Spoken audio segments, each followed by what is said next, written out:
Bueno, y estamos con el fiscal Jorge Chávez Cotrina, coordinador de la Fiscalía Especializada contra el Crimen Organizado. Fiscal, ¿cómo está? Ante todo, muy buenas noches. Buenas noches y muchas gracias por la invitación. Fiscal, quería empezar con un tema, a ver, que lo hemos conversado incluso en otras entrevistas en el pasado, que tiene que ver con los recursos del Ministerio Público y la Fiscalía en los últimos años, y esto hay que acentuarlo, ha estado pues siempre en digamos, presente en cualquier debate en la opinión pública, porque hemos tenido el caso Lavallato, casos emblemáticos, y probablemente ahora continúe con un expectante, porque está investigando nada menos que el presidente de la República.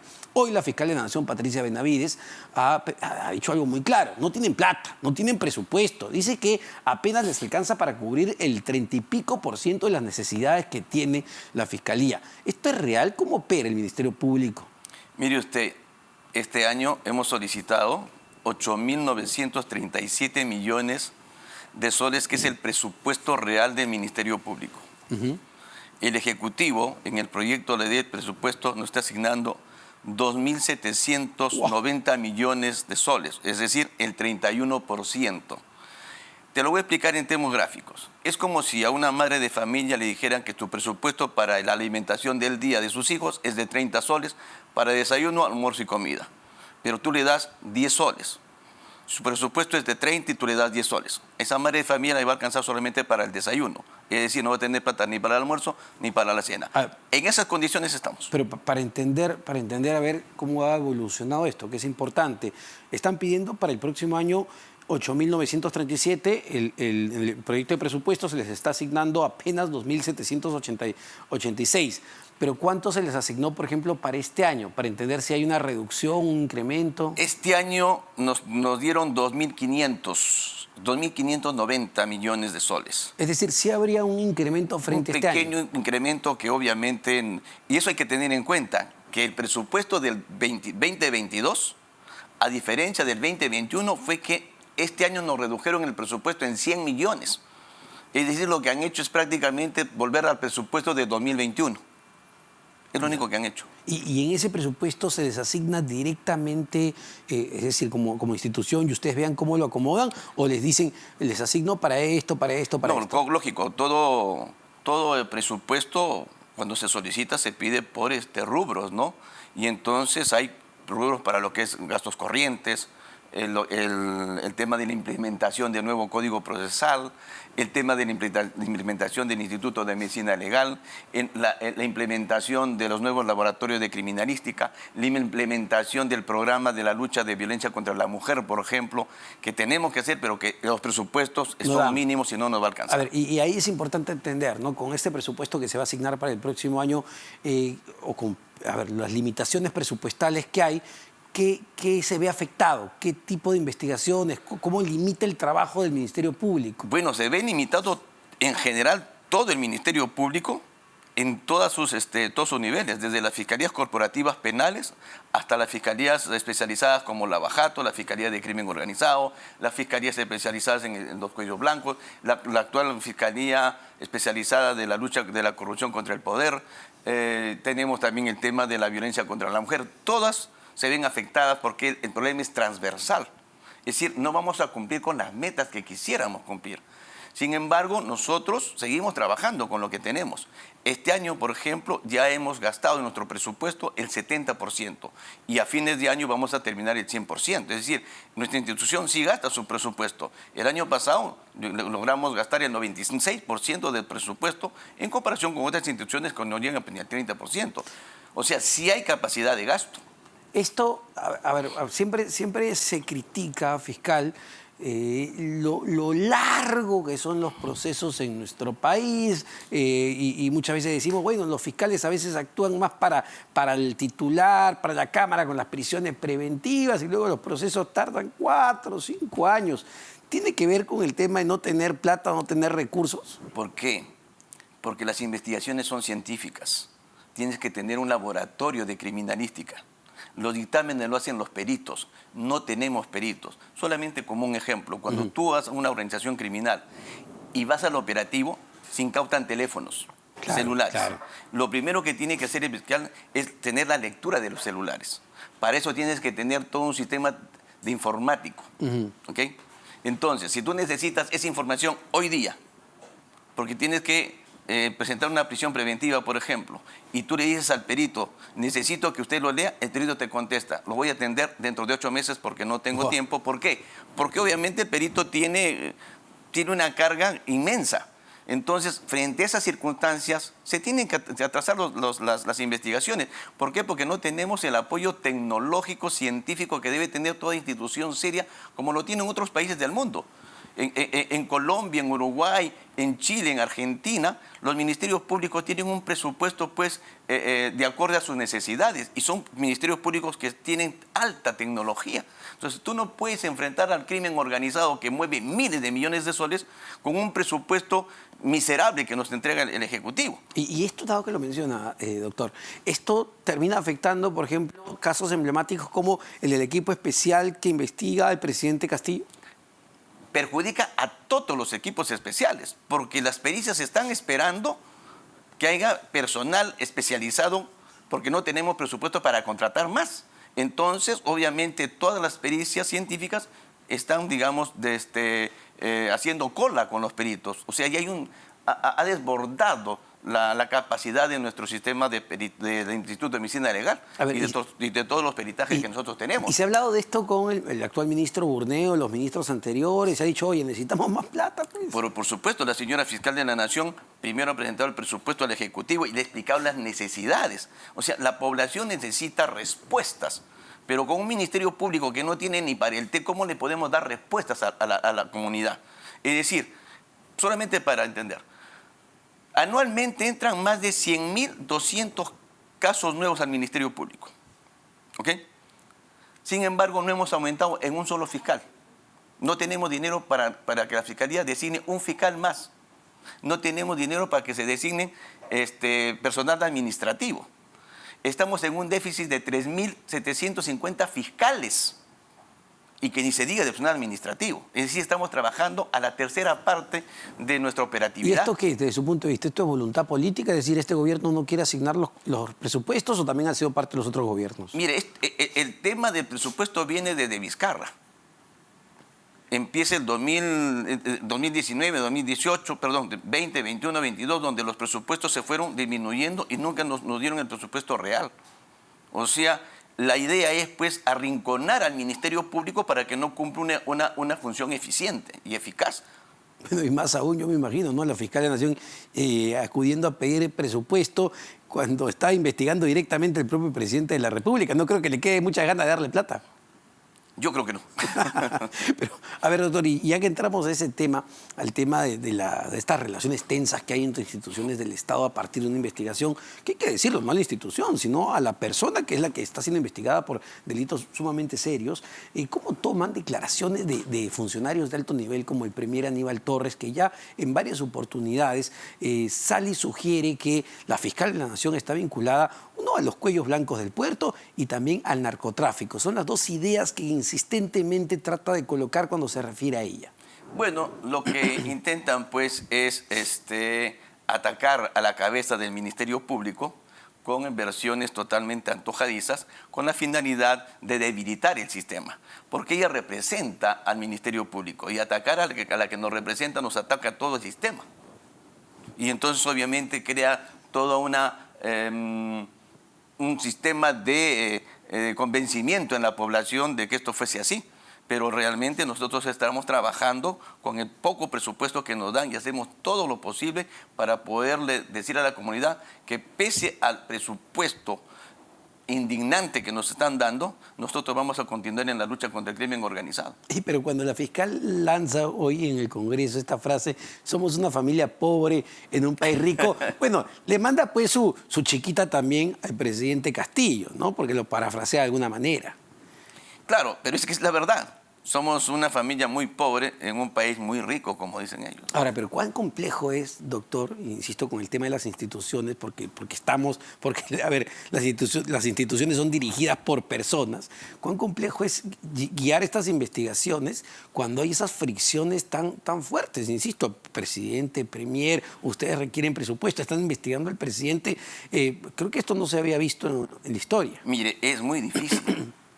Es muy difícil, pero lamentablemente nosotros no investigamos personas, nosotros investigamos hechos. Es decir, si es que el Ministerio Público no abre la investigación frente a hechos tan públicos, estaríamos cometiendo delitos de omisión de funciones. No es un capricho de la Fiscalía investigar al presidente o al ministro o a congresistas. El tema está que los medios de comunicación, existe la noticia crímenes que llega al Ministerio Público y según la Constitución Política nosotros tenemos que investigar desde el momento que tenemos la noticia criminal. No podemos hacernos de la vista gorda frente a hechos de esta naturaleza. Y lamentablemente pues tenemos que chocar contra personas que están en el poder y lo tenemos que hacer. Y eso por un tema de transparencia. Sí, claro, y a ver, y por esos temas de transparencia también es importante que se aclaren las dudas y no sé si la fiscal de la Nación lo ha hecho con ustedes, ¿no? Que son parte importante del Ministerio Público. El portal de investigación Ojo Público hace poco entrevistó al ex fiscal que ha estado como asesor, Víctor Cubas, y él reveló justamente que la fiscal de la Nación tendría llamadas con Antonio Camayo y el ex juez supremo César Inostroza. Y a partir de eso ha surgido una serie de versiones, información en redes sociales. ¿Les he explicado en qué situación ella conversó con estos personajes? Si esto es verdad, lo que reveló el ex fiscal Víctor Cubas. Mire, esos temas no nos ha tratado con nosotros la señora fiscal de la Nación. Pero si el doctor Víctor Cubas tiene esa información, está en la obligación de entregar las evidencias correspondientes. No es cuestión de salir a la prensa y decir, hay conversaciones, ¿cómo es que él tiene conocimiento de esas conversaciones? Si él las tiene, que presente las evidencias. Eso es importante. Una persona no puede salir a los medios de comunicación y decir, tal persona tiene estas conversaciones y simplemente lanzarlas al aire y no presentar las evidencias. Eso es una irresponsabilidad también. Pero, a ver, ¿por qué cree que Víctor Cubas, cuando sale del Ministerio Público, en el rol que tenía, y esto hay que aclararlo, no era un fiscal en activo, ¿no? Como se conoce, era un asesor de la alta dirección, entiendo. Entra la fiscal de la Nación, Patricia Benavides, decide retirarlo y él pues se queja y se molesta mucho por los cambios que se estaban haciendo al interno. Mire, el fiscal de la Nación cuando ingresa, todo fiscal de la Nación cuando ingresa, normalmente hace cambios. Eso es normal. Nosotros los coordinadores, cuando entra un fiscal de la Nación, ponemos inmediatamente nuestro cargo a disposición, porque el coordinador es un cargo de confianza del fiscal de la Nación.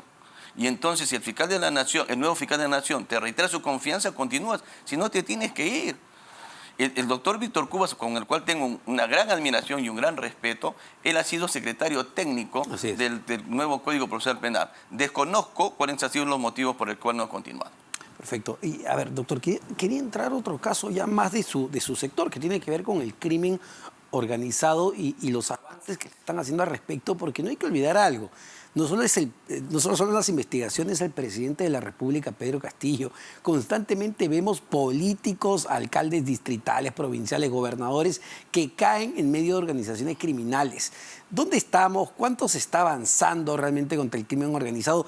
Y en su experiencia, ¿cuán estrechos son los vínculos entre la política y el crimen organizado? En estos últimos años nosotros en la Fiscalía de Crimen Organizado hemos tenido investigaciones donde realmente la delincuencia no convencional o crimen organizado tiene pues una relación muy estrecha con temas políticos. No solamente con políticos conocidos, sino con políticos sobre todo en provincias. Hemos tenido casos, por ejemplo, como en Chilca, donde el alcalde ingresa a la alcaldía y dentro de la alcaldía forma una especie de crimen, de organización criminal para hacerse rico. Lo mismo pasó en la alcaldía de Ancón, en la alcaldía de Santa Rosa. Lo mismo pasó con los cuellos blancos. Entonces hay una estrecha vinculación que lamentablemente se está dando en los últimos 10 años.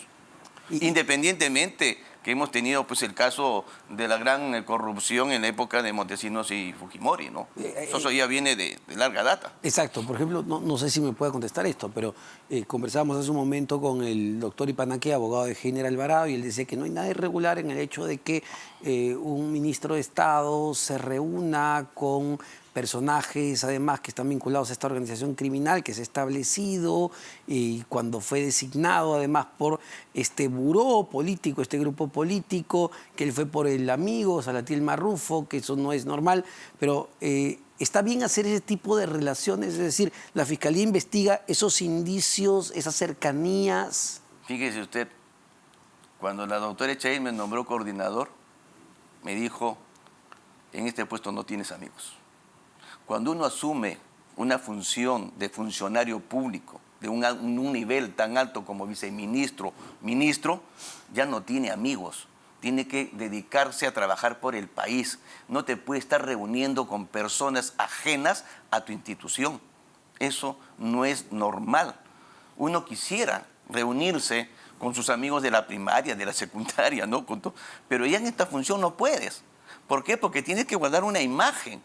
Porque el país te ha puesto para que tú le sirvas, no para que te aproveches del puesto, no para que le des pues, beneficios a tus amigos. Porque claro, eso de alguna manera yo interpreto, yo no voy al cumpleaños de cualquier persona tampoco, ¿no? Si voy donde esta persona, José Nenil Medina, es porque algún grado de cercanía tengo con él, ¿no? No voy porque en fin. Y a tu cumpleaños invitas solamente a tus amigos, no invitas a cualquiera. ¿Y esto reflejaría, digamos, el nivel de cercanía de esta organización? Bueno, no conozco los detalles, conozco lo que dice la prensa, pero por lo que he visto, claro, obviamente, hay una cercanía muy importante. La doctora Marita Barreto es una persona que tiene mucha experiencia en investigaciones de esta naturaleza y estoy seguro que ella está acopiando las evidencias suficientes y de calidad para demostrar sus hipótesis en las investigaciones que lleva a cabo. Ahora, y justo que habla de la fiscal Marita Barreto, porque no solo la fiscal de la Nación, Patricia Benavides, denunció un tema de acoso y seguimiento, incluso usted recordará estos famosos drones que estaban volando, sí, sino también por la casa de la fiscal Marita Barreto. Estamos frente a un nivel de hostigamiento preocupante desde su punto de vista, más allá de las palabras de algunos funcionarios públicos como el Premier, ya acciones concretas que llaman la atención. Lamentablemente, sí. Estos hechos concretos de seguimiento con drones, tanto la señora fiscal de la Nación como la doctora Barreto, es preocupante para todo el Ministerio Público. En el caso de Fiscalía de Crimen Organizado, nosotros tenemos 25 fiscales que están con resguardo policial porque han recibido amenazas directas de mafias organizadas. O sea, enfrentarse al crimen organizado no es fácil. O sea, los fiscales tienen que tener esa valentía para enfrentar estos temas, porque no solamente está en riesgo tu persona, sino también tu familia. ¿Y cuál es el nivel de resguardo que tienen, doctor? Bueno, normalmente un policía.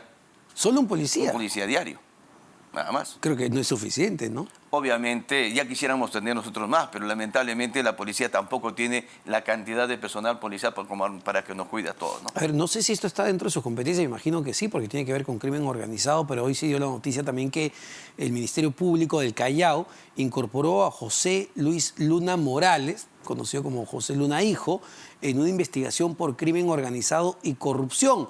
Entendemos que tiene que ver con la presunta inscripción fraudulenta del partido Podemos Perú y el extremo del caso que lo implica fue suspendido cuando asumió de congresista en el 2020. ¿Hacia dónde van? ¿Cómo ha sido este proceso? ¿Se está reactivando? No, este proceso no se está reactivando, este proceso está vivo. Este proceso nació hace varios años atrás ya, contra ciertas personas, entre ellos Luna Gálvez, Luna Papá. Y contra Luna Morales se suspendió la investigación porque en ese momento era congresista de la República. Lo que se conocía como los gángsters de la política. Bueno, yo no quiero adjetivizar. Porque hubo un problema ahí con los términos, ¿no? Así es. Entonces, lo que ha hecho el fiscal del Callao es ir acopiando evidencias en el transcurso de este tiempo y ha llegado a la conclusión de incorporar, ampliar la formalización de la investigación preparatoria contra esta persona, ¿no? ¿Y cuál es la hipótesis fiscal en el caso de Luna Morales? Bueno, lo que tengo conocimiento es que él lo está imputando cohecho específico propio. Eso es lo que están imputando. Una última pregunta, doctor. El tiempo lamentablemente es limitado y no quería perder este tema que conmocionó a la opinión pública en su momento, el caso del famoso Gerald Oropeza, ¿no? Vinculado a temas de narcotráfico. Entiendo que ha salido en libertad. ¿Qué ha pasado ahí? Bueno, a Gerald Oropeza se lo acusa por conspiración a favor del narcotráfico. No por narcotráfico. No, porque a él no se le encuentra droga. Si no hay droga, no hay narcotráfico. ¿Era un conspirador en qué sentido? ¿Por qué? Porque se encuentran escuchas, hay evidencias donde él hay conversaciones con narcotraficantes italianos para ponerse de acuerdo y llevar fuertes cantidades de droga a Europa. Que le decían el capo. Exactamente. ¿No? Esa es la conspiración. Ya. El fiscal provincial acusó por conspiración y pidió 8 años de pena privativa de la libertad, Que es lo máximo. que es lo máximo en este tipo penal. Ya. Y el juzgado colegiado le dio 6 años. El fiscal apela. Esto ocurre en noviembre del año pasado. Hace poquito. Hace poquito. O sea, ya va a cumplir un año. Entonces, todavía la apelación la Corte Nacional no la resuelve, pero él está detenido desde el 2015. Ya. Entonces, al 2022 ya tiene 7 años de pena privativa de libertad. Perdón, claro, ya está privado de su libertad 7 años. En consecuencia, la sala lo que ha hecho es decir, este señor ha sido sentenciado a 7 años, a 6 años, ya tiene 7 años y entonces tenemos que darle libertad hasta que resolvamos su situación jurídica. Y puede pasar 2 cosas. Que en la apelación la sala le aumente la pena a 8 años o le confirme la 6. Si le aumenta a 8, te va a tener que regresar a cumplir la pena. Si le aumenta a 6, ha pasado un año preso más de la cuenta.